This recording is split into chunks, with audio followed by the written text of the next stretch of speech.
Hello, coucou, de petites vidéos, je fais mon cinéma pour parler cinéma, puisque je suis allé aujourd'hui en salle voir le dernier film de Christian Petzold, Miroir numéro 3. Je vous débriefe très vite fait l'histoire. Une jeune femme qui part en week-end avec son petit ami, et puis finalement, au dernier moment, elle veut pas. Et donc le petit ami va la raccompagner, elle lui demande de la raccompagner.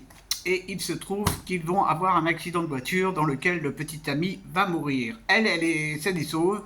Et une femme a assisté de loin à l'accident. Et cette femme va s'empresser d'aller porter secours à Laura, puisqu'elle s'appelle Laura.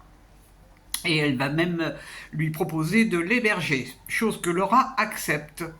Donc pendant quelques jours, Laura, alors elle est étudiante en musique, elle va vivre avec cette dame qui s'appelle Betty, et puis ça va bien quoi. Alors elle fait la connaissance aussi du mari et du fils de Betty. Eux ne semblent pas habiter dans la même maison d'ailleurs, ils sont à quelques kilomètres, ils sont garagistes, ils bricolent des voitures. Et donc on assiste à la vie de tout ce petit monde, sachant qu'il y a quand même un mystère qui rôde concernant une jeune femme qui s'appellerait Yelena et qui en fait est la fille de la maison, fille qui est décédée. Alors, je vous raconte pas la fin. Je suis resté jusqu'au bout, hein. Bon, et ben voilà, c'était un film que j'ai vu, que je voulais voir, parce qu'il ne faut pas rester sur des mauvaises impressions. Et c'est un film qui traite d'un sujet peu crédible. Le fait qu'une dame comme ça squatte dans une famille inconnue, moi je veux bien, mais c'est pas crédible. Enfin bon, supposons. Alors il y a question du deuil, il est question de la mort, évidemment. Et tout ça sur un rythme lent. Alors on voit des gens qui font du vélo. Euh, Prépare à manger aussi. Il répare. Parce que les deux hommes réparent des voitures, mais ils réparent aussi un robinet qui fuit, et puis un lave-vaisselle qui explose. Mais c'est quoi ça?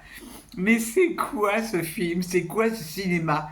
Qu'est-ce qu'il a voulu? De quoi il a voulu parler là, le réalisateur? Je ne sais pas. S'il a voulu parler des rencontres étonnantes, peut-être. Mais au niveau des dialogues, c'est vraiment inodore et sans saveur. Je suis resté jusqu'au bout, je sais pas pourquoi. Faut dire qu'il pleuvait dehors. Puis je voulais voir la fin, quoi. Je me suis dit, il va y avoir quand même quelque chose. Alors, on ne sait pas du tout pourquoi elle a eu son accident de voiture. On ne sait pas du tout non plus pourquoi la fille de la maison s'est suicidée. On sait rien. On sait rien. Et il fallait vite que je fasse une vidéo pour en parler parce que c'est un film que j'ai oublié très vite. Donc, quel ennui. Mais quel ennui, mais alors vraiment. Bon, Petzold, je l'aurai de la liste, hein. Pour l'instant, je vais éviter. Et c'est marrant parce que si j'ai bonne mémoire, j'avais bien aimé Barbara. Il y avait quelque chose dans Barbara. Mais là, rien n'est approfondi, quoi. Tout est survolé. Pour des choses qui n'ont vraiment pas d'importance, la réparation d'un lave-vaisselle ou d'un robinet.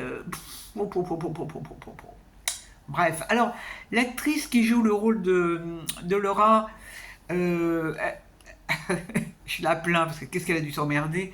Paula Bear, je ne la connaissais pas.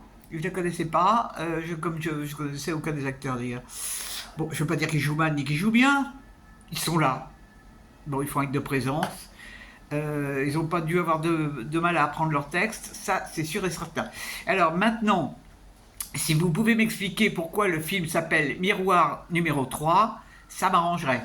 Parce que je comprends pas. Je comprends pas. Je crois pas que dans le film il y a une histoire de miroir. Je sais pas. Je sais pas. Mais peut-être que vous savez à quoi correspond le titre Miroir numéro 3. Voilà, voilà. Eh ben, on va attendre demain, hein. On va attendre demain parce que cela dit, il n'y a pas grand-chose qui sort non plus demain, hein. J'ai regardé, il y a trois films qui m'intéressent. Il n'y a pas grand-chose, il n'y a pas grand-chose. Bon, alors c'est la Nostra de Venise, peut-être que ça va nous faire des révélations. Espérons, espérons. Voilà, voilà. Eh ben, je vous dis salut, salut, à la prochaine pour parler cinéma ou lave-vaisselle.